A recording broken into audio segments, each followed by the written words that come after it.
Tout d'abord, on remercie les organisateurs du Café Métabio de nous avoir sollicités pour cette présentation qu'on va faire aujourd'hui à deux voix avec Stéphanie. Et je propose d'attaquer directement.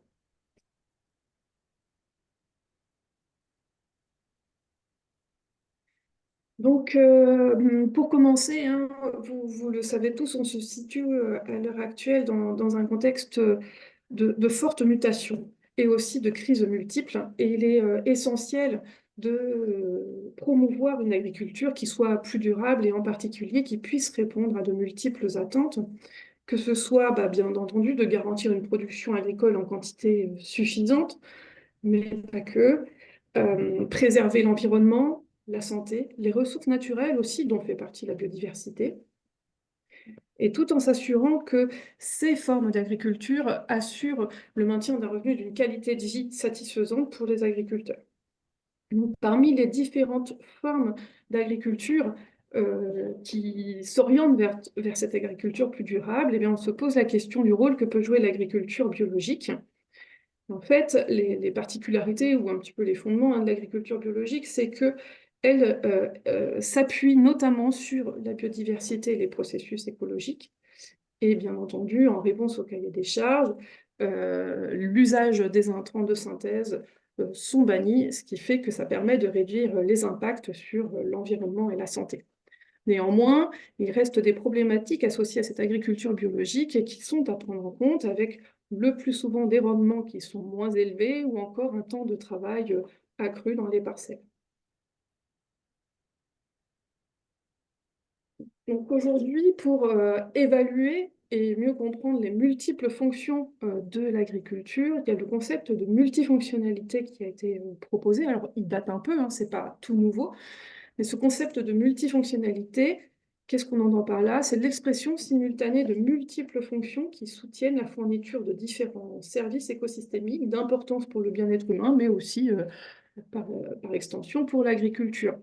En mobilisant ce concept, on peut, et vous verrez cet indice associé, on peut avoir donc une évaluation possible de cette agriculture, de cette forme d'agriculture. Mais ces études, donc cette étude et ce concept a souvent été utilisé pour comparer l'agriculture biologique à l'agriculture conventionnelle, et on a fait le constat que les études ignorent le plus souvent la diversité des pratiques et des stratégies des agriculteurs. Et ça, c'est un point vraiment important parce que derrière cette dichotomie entre agriculture conventionnelle et agriculture biologique, il existe le plus souvent tout un tas de gradients de pratiques que là, nous avons schématisés par un gradient d'intrants de synthèse ou encore un gradient de travail du sol. Et bien, c'est bien tout ce gradient qu'il reste à investiguer.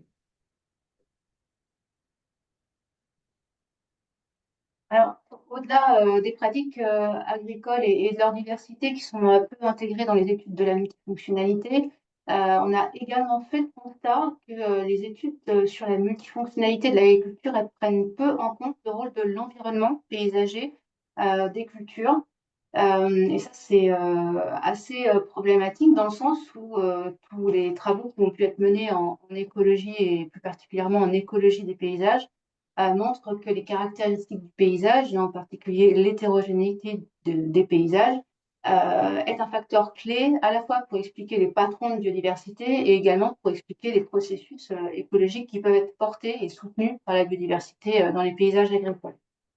Et en particulier, on a un certain nombre maintenant d'acquis sur le fait que la biodiversité et les fonctions écologiques qu'elle soutient peuvent être plus élevés dans des paysages qui sont qualifiés de complexes ou d'hétérogènes, c'est-à-dire qui comprennent des quantités importantes d'infrastructures agroécologiques ou d'habitats semi-naturels. Ça a été montré notamment pour les fonctions de régulation des bioagresseurs de culture ou les fonctions de pollinisation. Cette biodiversité et ces fonctions sont également supposées plus élevées dans les paysages qui présentent des surfaces importantes en agriculture biologique. Donc là, ça a été montré par exemple pour la flore adventice ou encore pour des groupes faunistiques tels que les papillons-de-joie. Donc la question qu'on s'est posée là dans le cadre de nos travaux était de mieux comprendre quels étaient les effets des pratiques des agriculteurs en agriculture bio et conventionnelle et du paysage sur la multifonctionnalité des agroécosystèmes et de pouvoir évaluer les synergies et antagonismes possibles entre fonctions écologiques, agronomiques et socio-économiques de l'agriculture. Et donc, on a eu une approche en deux volets, enfin, une démarche de travail en deux volets, avec d'une part une évaluation, donc, enfin, une prise en compte des effets des pratiques en agriculture biologique et conventionnelle, mais en considérant de façon explicite la diversité des systèmes de culture et des pratiques qui étaient mises en place par les agriculteurs. Et dans un deuxième volet, la prise en compte de l'environnement paysager des parcelles agricoles en prenant en compte notamment les structures paysagères liées aux habitats naturels ou infrastructures agroécologiques et aux surfaces en agriculture biologique. Alors, pour aborder cette question, donc on a réalisé plusieurs études dans le cadre de trois projets. C'était les projets Biome, Agrim et Multagrim. Et ces projets ont été menés dans la zone atelier armorique qui se situe en Ille-et-Vilaine, en Bretagne. Et plus particulièrement, là, les travaux ont été faits au sud de Rennes, donc au sud de l'Ille-et-Vilaine, où on a des sites d'études qui sont privilégiés. Donc, dans cette région, donc on a principalement des systèmes de polyculture élevage et on a des paysages qui se caractérisent par la présence de haies assez importantes.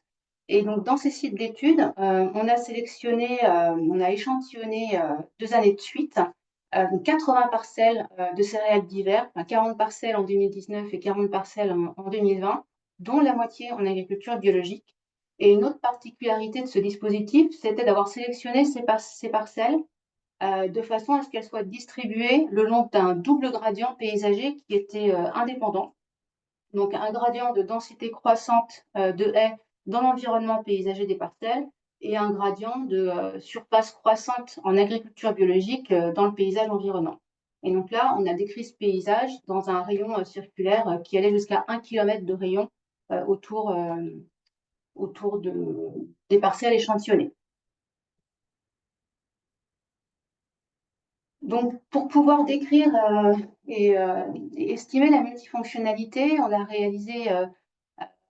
on a adopté une démarche en différentes étapes, avec d'abord la récolte de données par des suivis sur le terrain et par enquête, pour collecter des données sur une diversité de groupes biologiques, comprenant des arthropodes prédateurs, des insectes pollinisateurs, la flore, des groupes qualifiés de bioagresseurs de culture, des descripteurs au niveau des sols et également un descriptif des pratiques des agriculteurs par enquête.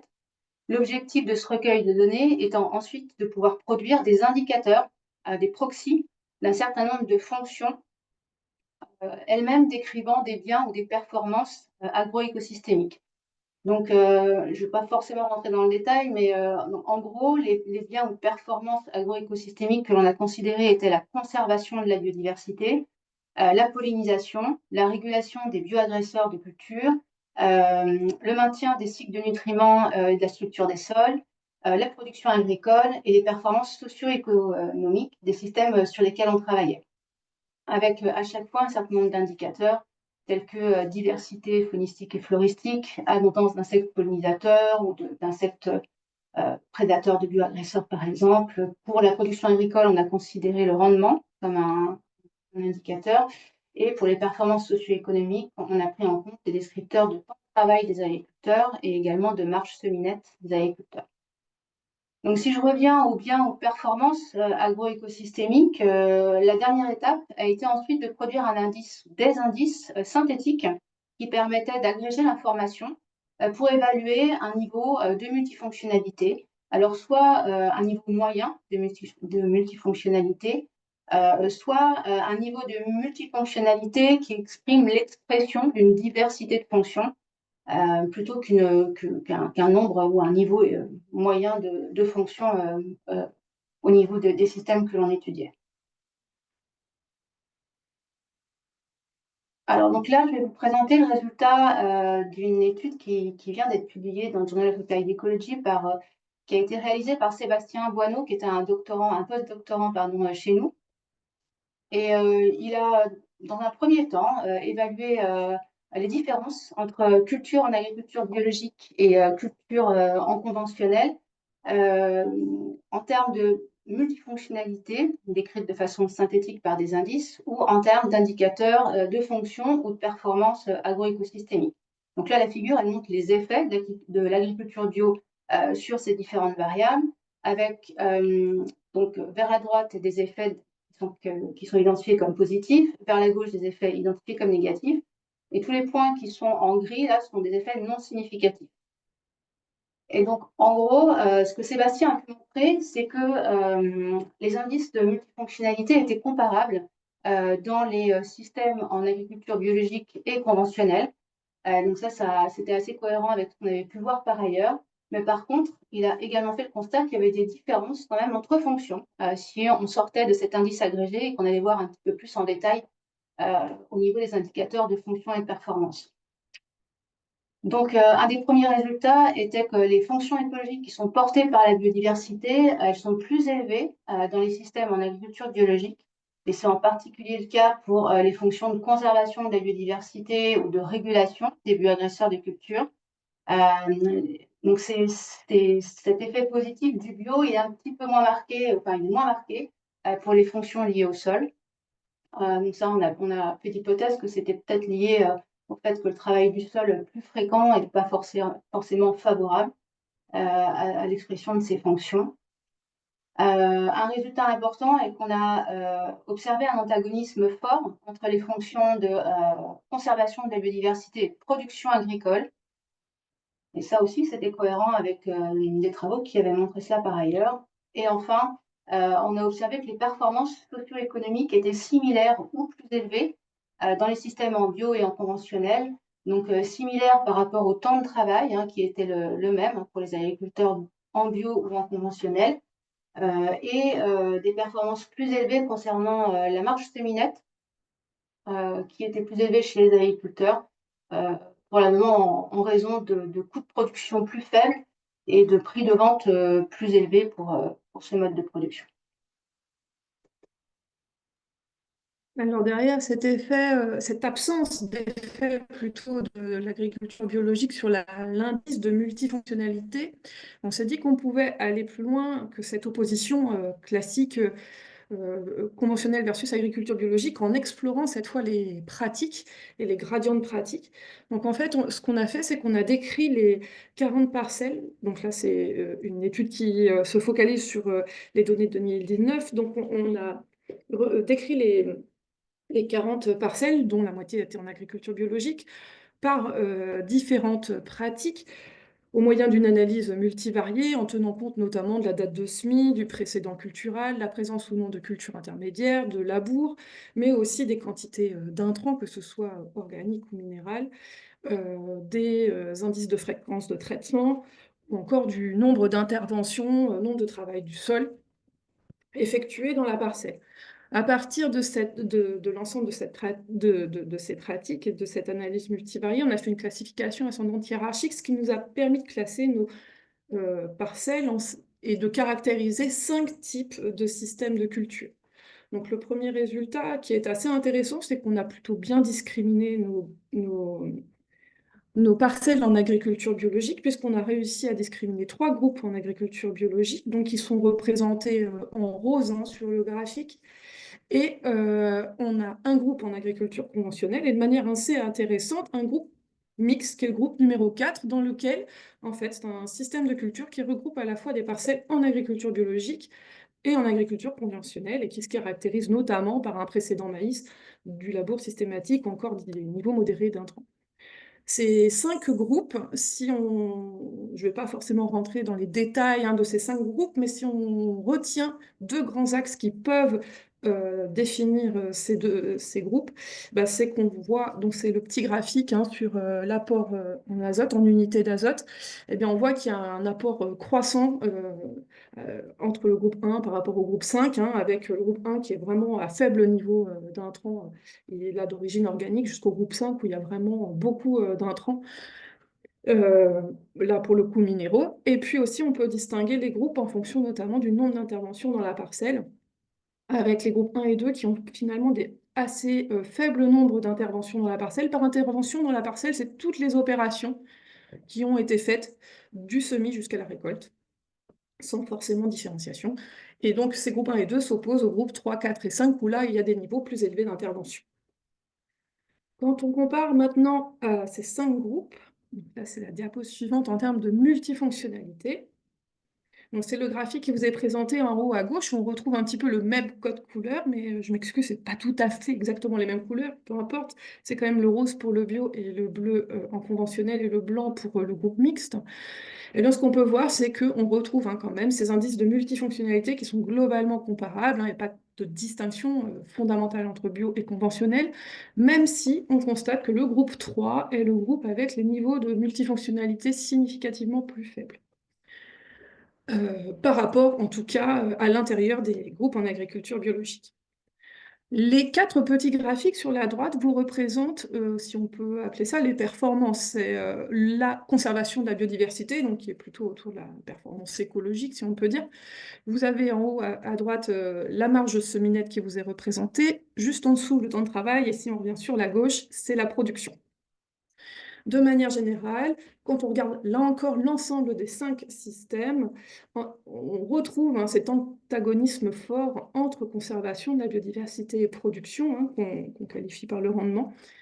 Mais de manière intéressante, et ça se voit peut-être pas tout à fait sur ce graphique, mais c'est bien ce qu'on a trouvé au travers des analyses statistiques, c'est que cet antagonisme entre conservation et rendement tend à se réduire dans les systèmes en agriculture biologique. Donc les groupes particulièrement les groupes 1, 2 et 3. Fait intéressant, la marge cheminette, mais ça on l'a vu, elle ne varie pas entre les 5 groupes et on observe quand même des petites variations dans le temps de travail entre les 5 groupes, avec ce groupe numéro 3 qui se distingue par un temps de travail plus élevé et donc ce qui explique peut-être ce niveau de multifonctionnalité plus bas.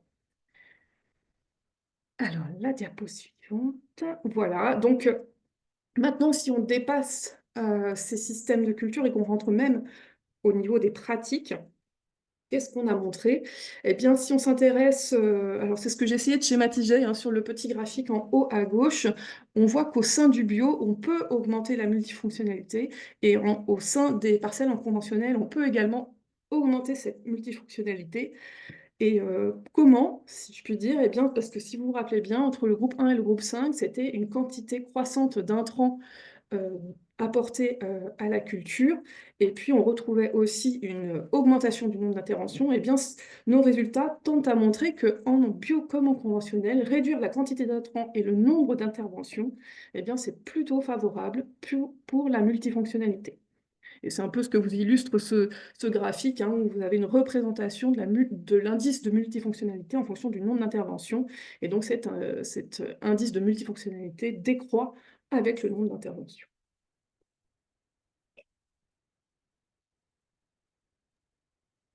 Alors, dans un autre volet de nos travaux, on s'est intéressé au rôle de l'environnement paysager des parcelles agricoles pour la multifonctionnalité. Donc là, je vais vous parler des résultats d'une étude qui a été faite par Héloïse Puisse dans le cadre de sa thèse. Et elle s'était intéressée à l'effet du paysage en prenant en compte 3 grands types de descripteurs. Donc, la quantité d'habitats semi-naturels dans le paysage environnant les parcelles. Donc, habitats semi-naturels, elle y avait inclus les bois, les bosquets, les prairies permanentes et les haies. Elle avait considéré un descripteur qui était le linéaire de haies comme descripteur un peu plus prenant en compte la configuration spatiale dans le paysage et un descripteur qui était le pourcentage de surface en agriculture biologique. Et ce qu'elle a montré dans son travail, c'est que l'indice de multifonctionnalité et les fonctions qui sont prises en compte pour calculer cet indice, ça ne sont pas plus élevés dans des paysages qui comprennent beaucoup d'habitats semi-naturels, de haies ou encore des surfaces importantes en agriculture biologique. Et ça allait un peu à l'encontre des hypothèses qu'on avait pu émettre. Donc là, on a posé plusieurs hypothèses pour expliquer cette absence d'effet de l'hétérogénéité du paysage ou du bio en termes de surface dans le paysage.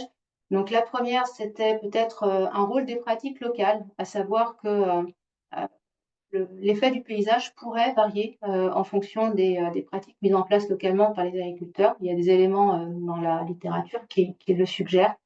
Une autre hypothèse, c'est qu'on travaille dans des paysages assez particuliers, puisque là, on est dans des paysages de l'Ouest en Bretagne qui sont caractérisés par des systèmes de polyculture élevage et du bocage. Donc, ce sont des paysages qu'on peut qualifier comme complexes. Donc, on a peut-être une gamme de variations dans notre paysage, ou en tout cas dans les caractéristiques des paysages que l'on étudie, qui ne sont pas forcément suffisantes pour détecter des effets. Et une autre possibilité aussi, c'est par rapport au choix qu'on a pu faire d'un point de vue méthodologique, à la fois pour décrire la multifonctionnalité et à la fois pour décrire le paysage. Alors, par rapport à donc, la première hypothèse, hein, qui est d'un rôle possible des pratiques locales qui moduleraient les effets du paysage, ça, c'est une hypothèse que Sébastien Boinou a également explorée dans le cadre de son postdoctorat, en regardant l'effet de la longueur de haie au sein du paysage en fonction des pratiques agricoles locales. Donc, c'est ce qui est représenté sur la figure, là, et notamment sur la partie droite de la figure. Donc en fait, ce qu'il a pu montrer, c'est il y a peu ou pas d'effet de la densité de haies sur la multifonctionnalité ou les indicateurs de fonction, hein, pris en compte de façon individuelle globalement, et ce, que ce soit dans les parcelles en bio ou dans les parcelles en conventionnel. Donc il a juste détecté un effet ponctuel des haies sur certains organismes, hein, qui sont des arthropodes granivores, qui était choisi comme indicateur de la fonction de régulation des bioréacteurs de culture. Et donc, pour ces organismes, là, pour ces espèces, il a pu montrer qu'elles étaient plus abondantes dans les parcelles entourées d'un certain nombre de haies, enfin, une densité plus importante de haies, mais uniquement quand ces parcelles étaient sous conduite de l'agriculture biologique. Donc là, il a quand même montré une interaction forte entre pratique locale et paysage, en tout cas densité de haies, mais ces interactions restent très anecdotiques, hein, et on voit quand même que le paysage, en termes de densité de haies, joue très peu d'effets, a très peu d'effets. Donc, pour conclure, donc, concernant ces différents travaux, donc on a d'abord constaté qu'on observait des niveaux comparables de multifonctionnalité dans les cultures en bio et dans les cultures en conventionnel. Pardon. Mais par contre, donc, ça c'est en termes de multifonctionnalité décrite par un indice synthétique, mais qu'on avait des effets assez différents et contrastés en fonction des fonctions considérées. Et donc ça milite pour ne pas se limiter à des indices très synthétiques et agrégés pour décrire la multifonctionnalité, mais d'avoir une approche vraiment de prise en compte explicite et un regard croisé à des différentes fonctions qu'on considère pour décrire la multifonctionnalité. Un autre résultat est qu'on a observé des antagonismes forts entre les fonctions portées par la biodiversité et les fonctions de production agricole, et donc avec ce qui implique de devoir faire un compromis, mais que ce compromis, il tend à être réduit, en tout cas, dans les systèmes en agriculture biologique. Un autre résultat, c'est de se dire qu'on a pu constater que diminuer les niveaux d'usage d'intrants et le nombre d'interventions, ça peut tendre à accroître la multifonctionnalité de l'agriculture et sans perte de revenus, hein, puisqu'on a pu constater que les agriculteurs présentaient des marges féminines comparables. Et donc là, ça suggère qu'on a quand même une certaine marge de manœuvre en termes de changement de pratique en faveur de la multifonctionnalité.